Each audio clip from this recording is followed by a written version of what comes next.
స్థాపించిన తర్వాత సమూలమైన మార్పులు చేశారు. అప్పుడు వరకు ఎమ్మెల్యేలంటే ప్రజానాయకులంటే చదువు లేని వాళ్ళు, పెత్తందారులు, బాగా తెగబలిసిన వాళ్ళే రాజకీయ నాయకులు ఉండేవారు ఆ రోజుల్లో. అది రామారావు గారు గుర్తించి ఒక మార్పు తీసుకురావాలి రాజకీయాల్లో అని చెప్పి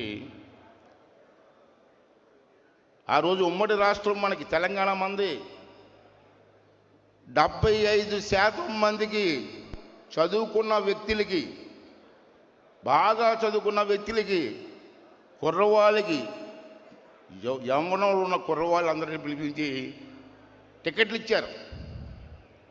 అప్పుడు చాలామంది రామారావు గారికి సలహాలు ఇచ్చారు. సార్, కొత్త వాళ్ళకి ఇచ్చేస్తున్నారు మీరు,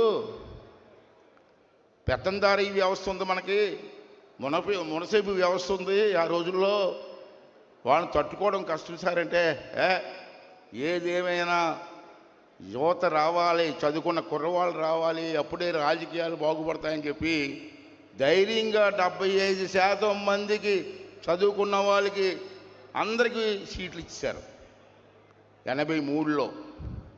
అప్పుడు నేను కూడా ఉన్నాను ఆ బ్యాచ్లో. అప్పుడు నా వయసు 25 సంవత్సరాలు ఇంకా రాలేదు నాకు. పార్టీ పెట్టారు. అప్పుడు రామారావు గారి పిచ్చి కదా, అతని వెనకాల తిరిగేవాళ్ళు వ్యాన్ వెనకాల. ఒకరోజు నాకు కబురు వచ్చింది ఎన్టీ రామారావు గారి దగ్గర నుంచి, మిమ్మల్ని అర్జెంటుగా హైదరాబాద్ రమ్మన్నారని. నేను వెంటనే వెళ్ళాను. అప్పటికే నేను డిగ్రీ పూర్తి అయింది. ఇది చెప్తే నా కోసం చెప్పలే, అతని మనస్తత్వం కోసం చెప్తున్నాను. నేను రమ్మంటే హైదరాబాద్ వెళ్ళాను. ఏదో స్టూడియో సినిమాల్లో ఉన్న తారక రామ థియేటర్లో ఉన్నారు. వెళ్ళి కలిశాను. నమస్కారం అన్నగారు అన్నాను. మీరు ఎవరండి అన్నారు. సార్, మీరు కబురు పెట్టారు కదా, నర్సీపట్నం నుంచి వచ్చాను అయ్యన్న పోతుందంటే, రా తమ్ముడు అన్నారు. నీ వయసు ఎంత అన్నారు. ఎలా చూశారు కిందకి పైకి చూసి, నీ వయసు ఎంత అన్నారు. 24 సంవత్సరాల 8 నెలలు అన్నాను. అరే తమ్ముడు, నీకు టికెట్ ఇద్దాం అనుకున్నానే, నీకు వయసు సరిపోవట్లేదు, సారీ అన్నారు. అలాగా అన్నగారు టికెట్ పొమ్మంటాడు బయటికి, భయం వేసి అన్నగారు అన్నాను. ఏడు చెప్పు అన్నారు. ఎలక్షన్ వచ్చేటప్పటికి నాకు 25 సంవత్సరాలు పూర్తి అయిపోతాను కదా. లెక్కేసారు. లెక్కేసుకొని ఓకే నీదే టికెట్ వెళ్ళిపో అన్నాడు. ఇచ్చారు, టికెట్ ఇచ్చారు నాకు. 25 ఇయర్స్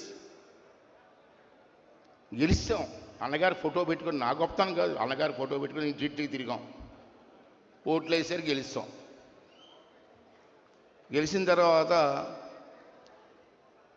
అన్నగారు ముఖ్యమంత్రి అయిపోయారు. బ్రహ్మాండంగా పార్టీ నడుస్తుంది, అనేక కార్యక్రమాలు చేస్తున్న సమయంలో ఒక సంఘటన జరిగింది. అదే ఈ పుస్తకానికి కారణం.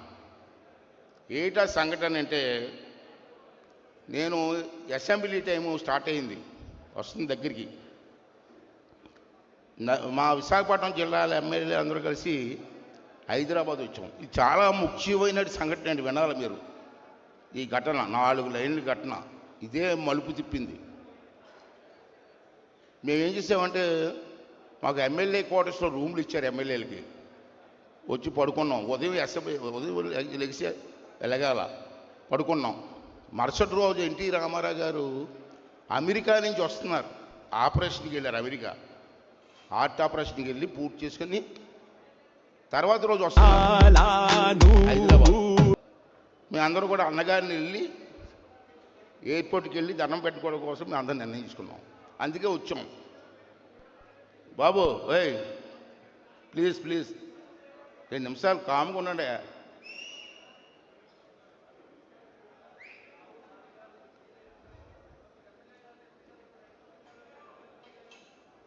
అప్పుడు రూమ్లో పడుకున్నాం.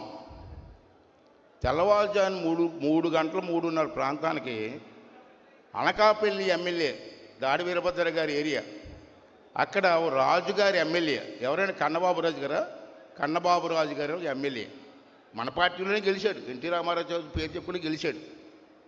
అతను 3:30కి వచ్చి నేను ఉన్న రూమ్ తలుపు కొట్టాడు. తెల్లవారుజామున 3:30కి ఎవరైనా లేచి తలుపు చేస్తే కన్నబాబు రాజు గారు, సార్ ఈ టైంలో వచ్చారు సార్ అంటే, నీతో మాట్లాడాలన్నారు. లేదు కూర్చొని నిన్నా. ఒక పెద్ద మనిషి పేరు చెప్పాడు. ఇప్పుడు ఆ పేరు చెప్పడం నాకు ఇష్టం లేదు, నీకు తెలిసిపోతుందండి. పలానా వ్యక్తి రమ్మన్నాడు, నిన్ను తీసుకురమ్మన్నాడు. అరే ఈ టైంలో ఎందుకే, ఉదయం స్నానం చేసి వస్తాను కదంటే, లేదు అర్జెంటుగా తీసుకురమ్మన్నాడు. అతను మరి మన పార్టీలు కూడా అప్పుడు లీడరే కదా, మీకు అర్థమైపోవడం సీను. అప్పుడు నేను వేసాను, కారు ఎక్కించి నన్ను వాళ్ళ ఇంటికి తీసుకెళ్ళారు 3:30కే. ఎక్కడ ఇప్పుడు మన పార్టీ హౌస్ ఉంది హైదరాబాద్లో, అక్కడ ఉండేది అతని ఇల్లు. అప్పుడు అక్కడ అంత డెవలప్మెంట్ లేదు ఆ రోజుల్లో, 83లో. తీసుకెళ్ళాను, నన్ను ఆఫీస్ రూమ్లో కూర్చోబెట్టాను. నేను ఒక్కనే ఉన్నాను, ఆఫీస్లో కూర్చున్నాను. ఆ పెద్ద మనిషి 5 నిమిషాలు వచ్చాడు నా దగ్గరికి. ఆ రూమ్ అతనింటికి వెళ్ళాను నేను. తమ్ముడు బాగున్నావా, కూర్చో అన్నాడు. కాఫీ ఇవ్వలేదు, మంచీలు కూడా ఇవ్వలేదు, కూర్చోబెట్టాడు. ఏమండి పిలిచారంటే, ఒక కాగితం ఇలా ఇచ్చాడు, దాంట్లో సంతకం పెట్టుకున్నాడు. దేనికన్నాను. దేనికండి అన్నాను. పెద్ద ఆయన సరిగ్గా పనిచేయట్లేదా, పెద్ద అయినట్టు ఎన్టీ రామారావు, దించేద్దాం అన్నాడు. నాకు మర్చిపోయింది, ఏంటి దించేస్తాడు, ఇంత మెజార్టీ పెట్టుకుని ఎలా దించేస్తాడు, ఎలా తెస్తారంటే, నీకెందుకు నేను సంతకం పెట్టే అన్నాడు. నేను పెట్టను సార్ అని కాగితం నాకు ఇచ్చాను, నేను చూశాను. అప్పటికి 45 పేర్లు సంతకాలు ఉన్నాయి దాంట్లో. నేను సంతకం పెడితే 46. నేను పెట్టనన్నాను. పెట్టవయ్యా, నీకేదో మంచి మంత్రి ఇద్దాం, ఇచ్చేద్దాం, ఇది చేద్దాం అన్నారు. సార్ నేను పెట్టను సార్ అన్నాను. పెద్ద ఆయన దించడానికి వీల్లేదు సార్ అన్నాను. దించలేరు, ఎలా దించుతారండి ప్రజాస్వామ్యంలో. అప్పుడు అతను అన్న మాట తెలిసండి మీకు, ఇక్కడే చాలా ఇంపార్టెంట్ అండి. అతను అన్న మాట ఏంటి చేస్తే, ఎవరైనా టైంలో బ్రతిమాలుతారు, పోయి పెట్టరా బాబు పెట్టరా బాబు అని. ఏమన్నాడు చేసా, పెట్టవా, పెట్టను సార్, లే బయటికి పోవన్నాడు. బయటికి పోమన్నాడు, ఇలాగ ఇదే డైలాగ్, లే బయటికి పో అన్నాడు. లేచి బయటకు వచ్చాను. నన్ను తీసుకెళ్ళి కారు లేదు, కన్నబాబు లేడు. అక్కడి నుంచి అసెంబ్లీకి 3:30కి ఆటో దొరకలేదు.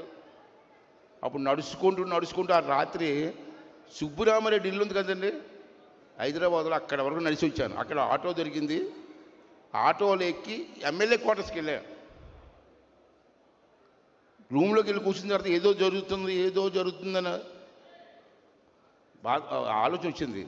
అప్పుడు అప్పల నరసింహ గారు ఉన్నారు పక్క రూమ్లో, మా గురువు గారు, మా అందరికీ పెద్ద ఆయన అప్పల నరసింహ గారు, ఎమ్మెల్యే గారు. నేను వెళ్ళి లేపి, అప్పల నరసింహ గారు ఏదో జరుగుతుంది సార్, ఇక్కడ కుట్ర జరుగుతుంది, నాకేం అర్థం అవ్వట్లేదు, ఎవరికి చెప్పాలో అర్థం అవ్వట్లేదు, అందుకే మీ దగ్గరికి వచ్చానంటే, అప్పుడు అప్పల నరసింహ గారు వేసారంటే, అలా కాదు ఉండి వస్తానని చెప్పి బట్టలు వేసుకుంటే ఇద్దరం కలిసి ఉపేందర్ గారి ఇంటికి వెళ్ళామండి. ఉపేందర్ గారు, మీకు చాలామంది ఉపేందర్ గారు తెలియదేమో, ఎన్టీ రామారావు గారికి మంచి బాగా వెనకాల అన్నీ చేసేవారు. ఉపేందర్ గారి ఇంటికి వెళ్ళాం 5:30కి. తలుపు కొడితే లేచారు. ఉపేందర్ గారు ఏమన్నారంటే, ఏం బాబు ఇప్పుడు వచ్చారంటే, సార్ మీకు చిన్న విషయం చెప్పాలని వచ్చామని చెప్పి ఇద్దరు కూర్చున్నాం. జరిగిందంతా ఉపేందర్ గారికి చెప్పాను నేను, ఇలా జరుగుతుంది సార్, కానీ నా మాట ఎవడం వింటలేదు సార్ అన్నాను. అతను వెళ్ళలేదు, అలా జరగదు అన్నాడు. బాబు నాకు తెలిసింది చెప్పాను, మీరు ఏం చేసుకోండి అన్నాను. అన్నగారంటే బాగా చెప్పారు. అప్పుడు నా ముందే హోమ్ మినిస్టర్ గారికి ఫోన్ చేశారు. అప్పారావు గారు ఏమో డిఐజీ ఉండేవారు. అప్పారావు గారికి ఫోన్ చేశారు నా ముందు. అప్పారావు గారు డిఐజీ గారమ్మా, మీకు తెలుసు కదా. అప్పుడు అతనేం చెప్పాడు ఫోన్లో, అయ్యన్న పోతే మాట నమ్మకండి, కుర్రోడు ఆడకలు చేస్తున్నారు. అసలు నా మాట నమ్మకండి, ఏమీ జరగలేదని అప్పారావు గారు స్టేట్మెంట్ ఇచ్చారు. తర్వాత హోమ్ మినిస్టర్ గారిని పిలిపించాం ఉపేంద్ర గారి ఇంటికి. హోమ్ మినిస్టర్ గారు వచ్చారు. అప్పుడు ఎవరండి హోమ్ మినిస్టర్ గారు? మన వెస్ట్ గోదావరి హరిరామ జాగవయ్య గారు. వారు వచ్చి వారు ఏమన్నారంటే, ఏం సార్ అలా జరుగుతుందట అయ్యన్నబాబు గారు చెప్తున్నారంటే, ఏమీ లేదు, ఎవరు చెప్పాడు, ఇంటెలిజెన్స్ రిపోర్ట్ లేదు, ఏమీ లేదు అన్నాడు. అమ్మ నాశనం చెప్పాను రా, నా మాట ఎవరిని నమ్మట్లేదు అని అనుకున్నాం. బాబు ఇష్టం సార్ అని వెళ్ళిపోయి ఇంటికి పోయాను. సాయంత్రం ఎన్టీ రామారావు గారు ఫ్లైట్లో వచ్చారండి అమెరికా నుంచి. మేమందరం వెళ్ళామండి ఎయిర్పోర్ట్కి. మాకంటే ముందు ఆ పెద్ద మనిషి సంతకం అడిగాడు. ఆ పెద్ద మనిషి పెద్ద దండ తీసుకొచ్చాడండి ఎయిర్పోర్ట్కి. నేను చూసి దండ తీసుకొచ్చాడు, నన్ను సంతకం పెట్టమంటే దండ తీసుకొచ్చాడు ఎక్కడ బాబు అనుకున్నాను నేను. తీసుకొచ్చి రామారావు గారి దగ్గరనే దండేసి ఇలా కబులించుకున్నాడండి. అమ్మ నేను అనవసరంగా చెప్పాను రా బాబు, నేనేదో క్రియేట్ చేసినట్టు ఉంది ఇదంతా అని చెప్పి అనుకున్నాను. అప్పలనాథ్ గారు పోదాం పోదని ఇక్కడ వద్దు అన్నగారికి నమస్కారం పెట్టి పోయాం ఇంటికి.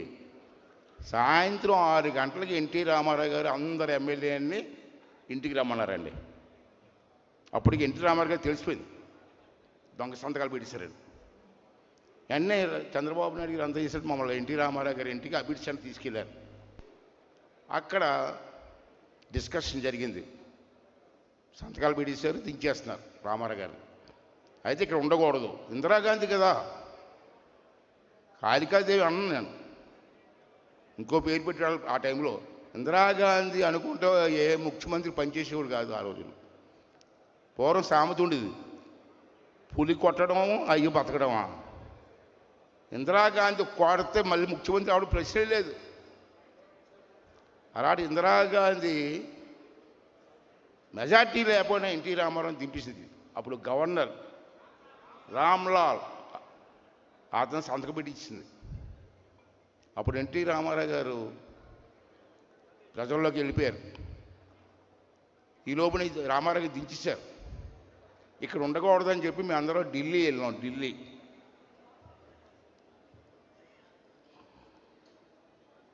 ఢిల్లీ వెళ్తే అక్కడ ఇందిరాగాంధీ గారు ప్రైమ్ మినిస్టరు. ఏం చేస్తుందో అని భయంతో మళ్ళీ ఏం చేశారంటే, ఢిల్లీ నుంచి మమ్మల్ని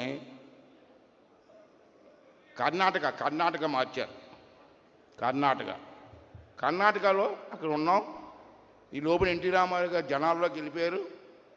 జనాలమ్మ ఆ రోజు నీ పిల్లలకు తెలియదు కానీ పెద్దలకు తెలుసు, ఆంధ్ర రాష్ట్రం తెలంగాణ జనాలు కాదు, భారతదేశం కాదు, ప్రపంచవ్యాప్తంగా తెలుగు వాళ్ళందరూ కూడా తిరగబడ్డారండి. తిరుగుబాటు చేశారు, పెద్ద ఉద్యమం. ఎన్టీ రామారావు గారిని అక్టోబర్ 16వ తారీఖున దించేసింది ఇందిరాగాంధీ. అక్టోబర్ 16వ తారీఖున దించేస్తే సారీ ఆగస్టు 16వ తారీఖు దించేసింది. మళ్ళీ ఎన్టీ రామారావు గారు జనం తాలూకు ప్రపంచం చూసి భయపడిపోయి, ఇందిరాగాంధీ భయపడిపోయి, నాయనా నీ కుర్చీ నువ్వు తీసుకోరా నాయనా ఇచ్చేసింది. That is NT Rama Rao. నేను ఎందుకు చెప్తాను ఈ విషయం? ఆగస్టు 16వ దిగ్గేస్తే సెప్టెంబర్ 16వ తారీఖు కుర్చీలు కూర్చున్నాడు మహానుభావుడు.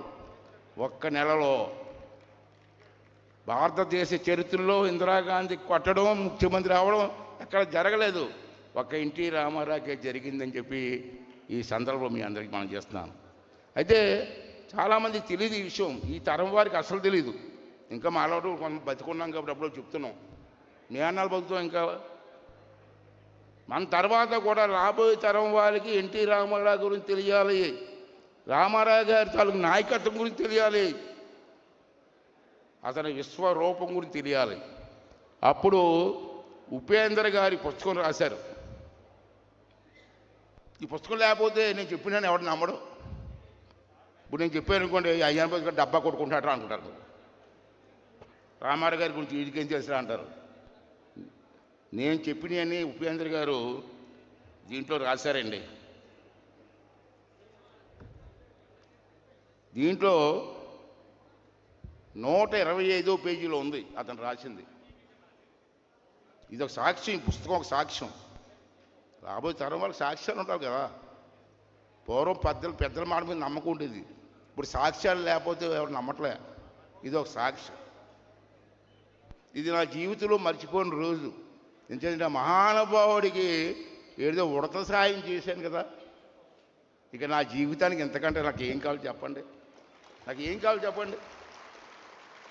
ఇటువంటి సంఘటనలు అండి ఆయన రాశారు. ఏమని రాశారంటే,